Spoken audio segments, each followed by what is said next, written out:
My dear viewers and learners welcome নমস্কাৰ মৰমৰ ছাত্ৰ ছাত্ৰীসকল তৃতীয় শ্ৰেণীৰ আমাৰ গণিত পাঠ 12 ধাৰণ ক্ষমতা তাৰমানে যিবিলাক তৰল পদাৰ্থ জুলীয়া পদাৰ্থ এইবিলাক আমি কিদৰে আমি মাপিব পাৰোঁ বা পৰিমাণ কৰিব পাৰোঁ। ইয়াত দিছে আইনহঁতে ঘৰত বৰষুণৰ পানী সংৰক্ষণ কৰি বিভিন্ন কামত ব্যৱহাৰ কৰে।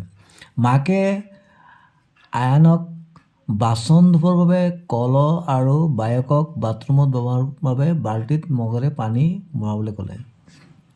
মৰমৰ ছাত্ৰ ছাত্ৰীসকল তোমাৰ চোৱা এই চোৱা কল বাল্টি এতিয়া ইয়াত পানীখিনি সংৰক্ষণ কৰা আছিলে, ইয়াৰ পৰা থ'ব গৈছে।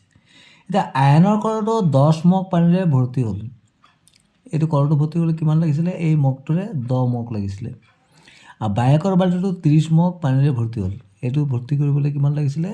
30 মগ। এনেধৰণৰ মগটো 30 মগ, এইটো 10 মগ লাগিছিলে কলটো ভৰ্তি কৰিবলৈ। এতিয়া কোনটো পাত্ৰত বেছি পানী ধৰে ৰাইট চিন দিব গৈছে। নিশ্চয় যিহেতু এই মগেৰে 30 মগত বাল্টিংটো ভৰ্তি হয়, এইটো বেছি আছে, এইটোতো 10 মগ লাগে। তেনেহ'লে কোনটো পাত্ৰত বেছি পানী ধৰে? এই বাল্টিংটোত। ইয়াত দিছে বেছিকৈ পানী ধৰা পাত্ৰটোৰ তলত বাকচত ৰাইট চিন দিব গৈছে। এইটো তাত কোনটো দেখিছে? গ্লাছটোৰ বেছি ধৰিব, হয় নাই? এইটোত আমি ৰাইট চিন দিম। ইয়াত বাল্টিং আৰু মগ, নিশ্চয় বাল্টিংটোত বেছি পানী ধৰিব, তেনে এই বাল্টিং ইয়াত ৰাইট চিন দিম আমি। ইয়াত কিছুমান ক্ৰিয়াকলাপ দিছে। ইয়াত দিছে যে এটা বাল্টি লোৱা, বাল্টিটোত কেইমগ পানী ভৰ্তি হয়, এইটো তোমালোকে মৰমৰ ছাত্ৰ তোমালোকে কৰিবা। ইয়াত যেনেকৈ পাত্ৰ মগ দিছে, বটল দিছে, চচপেন দিছে, অনুমান কৰি লিখিব কৈছে আৰু কৰি চাব কৈছে। তোমালোক ঘৰত কৰি চাবাচোন।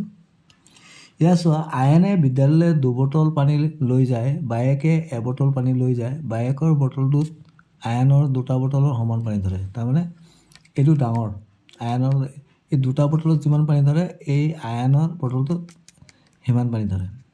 তাৰমানে ইয়াত দিছে শুদ্ধটোত ৰাইট চিন দিব গৈছে। আয়নৰ এটা বটলত যিমান পানী ধৰে বায়েকৰ বটলটো তাৰে তাৰমানে ডবল দুগুণ হ'ব, দুগুণ পানী ধৰিব, দুগুণ পানী ধৰে। ইয়াত দিছে বায়েকৰ বটলত যিমান পানী ধৰে আয়নৰ এটা বটলত দুগুণ, আধা, 3 গুণ পানী ধৰে। বায়েকৰ বটলত যিমান পানী ধৰে তাৰ আয়নৰ বটলত কি হ'ব? আধা ধৰে, হয় নাই? তেনে কি হ'ব? আধা। মৰমৰ ছাত্ৰ ছাত্ৰীসকল ইয়াত দিছে যে ৰাতিপুৱা শুই উঠি কুহুমীয়া পানী খোৱাটো আয়ান আৰু বায়েকৰ অভ্যাস। মৰমৰ ছাত্ৰ ছাত্ৰীসকল তোমালোকে ৰাতিপুৱা উঠি নিশ্চয় কুহুমীয়া পানী খোৱা। ৰাতিপুৱা শুই উঠি কুহুমীয়া পানী খোৱাটো স্বাস্থ্যৰ পক্ষে ভাল, পেটটো চফা হয়। মাকে তেওঁলোকক সদায় 2টা একেধৰণৰ গিলাচত পানী দিয়ে। আজি মাকে তেওঁলোকক 2টা বেলেগ বেলেগ গিলাচত পানী খাবলৈ দিলে। চোৱা ইয়াত দিছে বেলেগ বেলেগ। আজি মায়ে তোমাক বেছি পানী দিলে, এই কৈছে বেছি পানী দিলে বুলি। কোনটো গিলাচত পানী বেছি আছে চাওঁ ওলাম। ইয়াত চাইছে, কিদৰে চাইছে?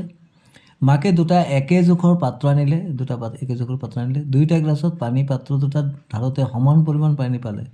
এইটোৰ পৰা যিমান পালে একদম সমান, এইটোৰ পৰা যিমান একে সমান পাইছে। তাৰমানে সমান পৰিমাণে পানী দিছিলে, হয় নাই? তাৰমানে পাত্ৰ এটা সম্পূৰ্ণ ভৰ্তি হ'বলৈ যিমান পৰিমাণ পানী প্ৰয়োজন সেই পৰিমাণটোৱেই পাত্ৰটোৰ কি হয়? ধাৰণ ক্ষমতা। মানে যিমান এটা পাত্ৰত ভৰ্তি হ'বলৈ, যেনে এইটো ভৰ্তি হ'বলৈ যিমান পৰিমাণ পানীৰ প্ৰয়োজন হয় সেই পৰিমাণটোৱে হ'ল পাত্ৰটোৰ ধাৰণ ক্ষমতা। ইয়াত ঘৰত মৰমৰ ছাত্ৰ ছাত্ৰীসকল তোমালোকে ঘৰত কৰিবা। ঘৰত থকা যিকোনো 3টা পাত্ৰ আৰু এটা গ্লাছ ল'ব গৈছে। এতিয়া গ্লাছটোৰ তুলনাত প্ৰতিটো পাত্ৰত কিমান পৰিমাণ পানী ধৰিব কৰি চাব গৈছে। প্ৰয়োজন অনুসৰি জ্যেষ্ঠজনৰ সহায় ল'বা, মানে মা দেউতাৰ সহায় ল'ব পাৰা, দাদাৰ সহায় ল'ব পাৰা, বাইদেউৰ সহায় ল'ব পাৰিবা। পাত্ৰটোৰ নাম যেনেকৈ চৰিয়া, গ্লাছতকৈ কম না বেছি সমান? চৰিয়াততো গ্লাছতকৈ বেছি ধৰিব, হয় নাই? সেইদৰে তোমালোকে বেলেগ বেলেগ যেনেকৈ বাল্টি লিখি দিবা। বাল্টিততো কি হ'ব? গ্লাছতকৈ বেছি ধৰিব, হয় নাই? ঠিক সেইদৰে আৰু এটা বস্তু লিখি দিবা, যেনেকৈ কল লিখি দিলা, কলৰটোতো গ্লাছতকৈ বেছি ধৰিব, হয় নাই? মৰমৰ ছাত্ৰ ছাত্ৰীসকল ইয়াত দিছে সঠিক জোখ কেনেকৈ ল'ম। ইয়াত ল'ৰাটোৱে সুধিছে, মা তুমি প্ৰতিদিনে কিমান গিলাচ পানী খোৱা? মাকে কৈছে আমি মহিলাসকলে দিনে 2ৰ পৰা 3 লিটাৰমান পানী খাব লাগে, সেইকাৰণে মই 9 গিলাচ পানী খাওঁ। তাৰমানে 2ৰ পৰা 3 লিটাৰমান খাব লাগে, 9 গিলাচ খায়। তেতিয়া ল'ৰাটোৱে কৈছে, মা আমি প্ৰতিদিনে কিমান পৰিমাণ পানী খাব লাগে? তোমালোকে প্ৰতিদিনে 1 লিটাৰৰ পৰা 2 লিটাৰ পানী খাব লাগে। তাৰমানে সৰু ল'ৰা ছোৱালীয়ে 1 লিটাৰৰ পৰা 2 লিটাৰ পানী খাব লাগে। তেতিয়া ল'ৰাটোৱে কৈছে, মা বাইদেৱে বিদ্যালয়লৈ নিয়া বটলটোত কিমান পানী ধৰে? সেই বটলটোৰ 1 লিটাৰ পানী ধৰে। গতিকে সেই বটলটোৰে সদায় 1ৰ পৰা 2 বটল পানী তোমালোকে খাব লাগে। তাৰমানে এটা বটলত যদি 1 লিটাৰ ধৰে তাৰমানে 2 বটল খালেই হ'ল। ইয়াত দিছে তোমালোকে 1 লিটাৰৰ কি বস্তু দেখিছা চিন্তা কৰিছ? 1 লিটাৰ কি? যেনেকৈ আমি বজাৰৰ পৰা যে মা দেউতাকে হেৰি আনে, মিঠাতেল আনে, মিঠাতেল 1 লিটাৰ, হয় নাই? সেইদৰে তেনেকৈ 1 লিটাৰ থকা বস্তু কি দেখিছা বাৰু? মিঠাতেল দেখিছা নিশ্চয়। আৰু কি দেখিছা? তোমালোকে চাবাচোন ঘৰত আৰু কি বস্তু 1 লিটাৰত আহে। 1 লিটাৰ গাখীৰ আহে, হয় নাই? গাখীৰৰ যে পেকেট থাকে 1 লিটাৰ, হয় নাই?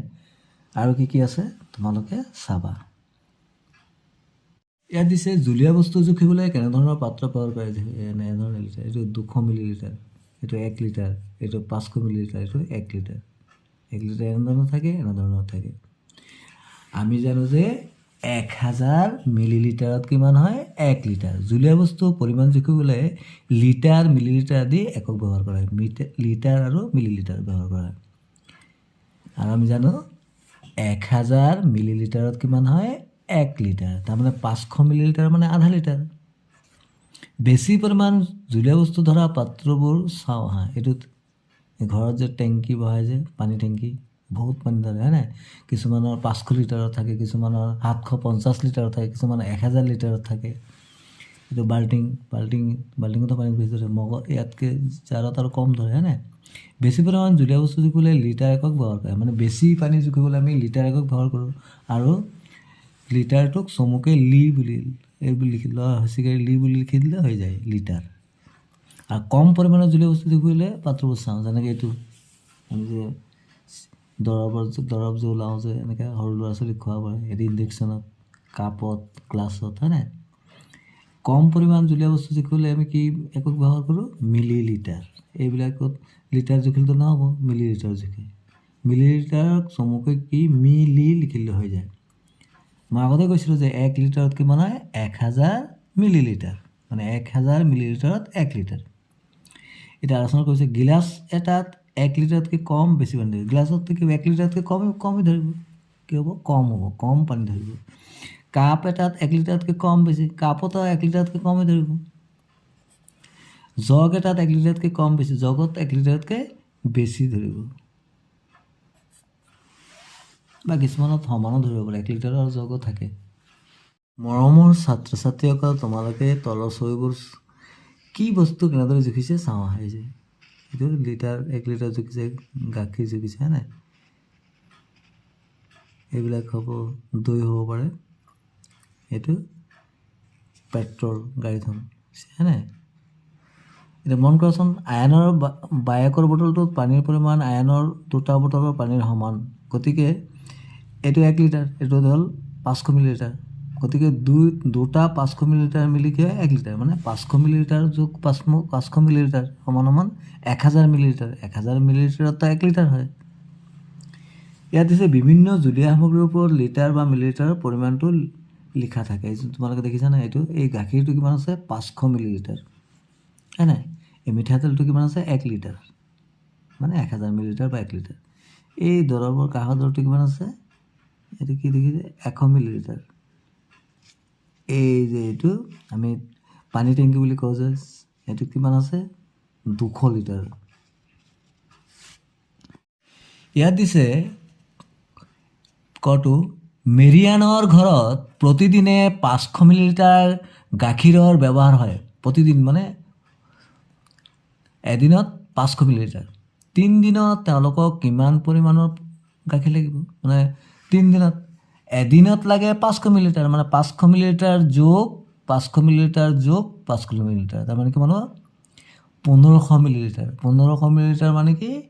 1 লিটাৰ, মানে 1000 মিলিলিটাৰ 1 লিটাৰ, 1 লিটাৰ 500 মিলিলিটাৰ। বা আমি এইদৰে কৰিব পাৰোঁ, 500 মিলিলিটাৰক আমি 3 দি যদি পূৰণ কৰি দিওঁ তেতিয়া হৈ যাব।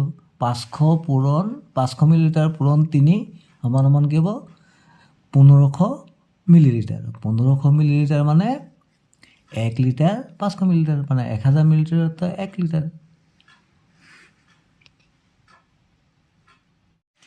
ঘৰত হৈছে এটা 1 লিটাৰ ধৰা বটলত 500 মিলিলিটাৰ মিঠাতেল আছে, মানে সেই বটলটোত 1 লিটাৰ ধৰে। বটলটো সম্পূৰ্ণৰূপে ভৰ্তি কৰিবলৈ আৰু কিমান পৰিমাণৰ মিঠাতেল লাগিব?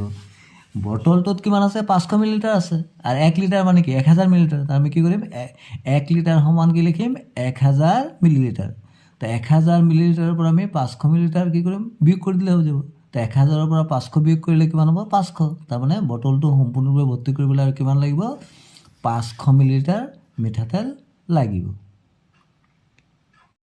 ঘৰত হৈছে বনভোজলৈ নিবলৈ মালাহঁতে 20 লিটাৰ এটা আৰু 5 লিটাৰৰ 3টা পানীৰ বটল ল'লে। 20 লিটাৰৰ এটা আৰু 5 লিটাৰৰ 3টা। তেওঁলোকে মুঠ কিমান লিটাৰ পানী ল'লে? তেনে আমি কিদৰে কৰিম এইটো? যে 20 লিটাৰৰ কেইটা আছিলে? এটা না। তো 20 লিটাৰ যোগ আৰু 5 লিটাৰৰ কেইটা আছিলে? 3টা। তাৰমানে 5 পূৰণ 3, 3 5 গুণ 15 লিটাৰ। তাৰমানে 20 লিটাৰ যোগ 15 লিটাৰ সমান কিমান হ'ব? 35 লিটাৰ। তাৰমানে তেওঁলোকে মুঠ 35 লিটাৰ পানী ল'লে। ঘৰটো আছিলে 2 লিটাৰ গাখীৰ 500 মিলিলিটাৰ বটলত ভৰাবলৈ কেইটা বটলৰ প্ৰয়োজন হ'ব? 2 লিটাৰ গাখীৰ।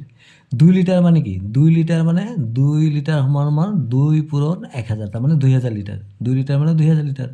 আৰু এটা বটলত 500 মিলিলিটাৰ থাকে, তেনেহ'লে কি কৰিম আমি? 2000 মিলিলিটাৰ আমি 500ৰে হৰণ কৰি দিম। তুমি কিমান পাম? 4 5 গুণ 20, 4 পাম। তাৰমানে 2 লিটাৰ গাখীৰ 500 মিলিলিটাৰ বটলত ভৰাবলৈ 4টা বটলৰ প্ৰয়োজন হ'ব। এটা পেকেটত 500 মিলিলিটাৰ গাখীৰ আছে। 1 লিটাৰ গাখীৰ কিনিবলৈ তুমি কিমানটা পেকেট লাগিব? এটা পেকেটত মানে 500 মিলিলিটাৰ। 1 লিটাৰ লাগিলে 2টা লাগিব। 500 যোগ 500 মানে 500 পূৰণ 2 1000। তো ইয়াত কি হ'ব? 2টা পেকেট লাগিব। তাৰমানে 500 মিলিলিটাৰ যোগ 500 মিলিলিটাৰ মানে কিমান? 1000 মিলিলিটাৰ। 1000 millilitre 1 litre. ঘৰত হৈছে 2 লিটাৰ গাখীৰ কিনিব তুমি কেইটা পাবা? 2 লিটাৰ হ'লে 1 লিটাৰ যদি 2টা লাগে, তো 2 লিটাৰ কেই লাগিব? 4টা লাগিব। 500 500 500 500 4টা লাগিব। 500 যোগ 500 যোগ 500 যোগ 500। ভিডিঅ'টো চোৱাৰ বাবে সকলোলৈ ধন্যবাদ থাকিল। Thank you so' much.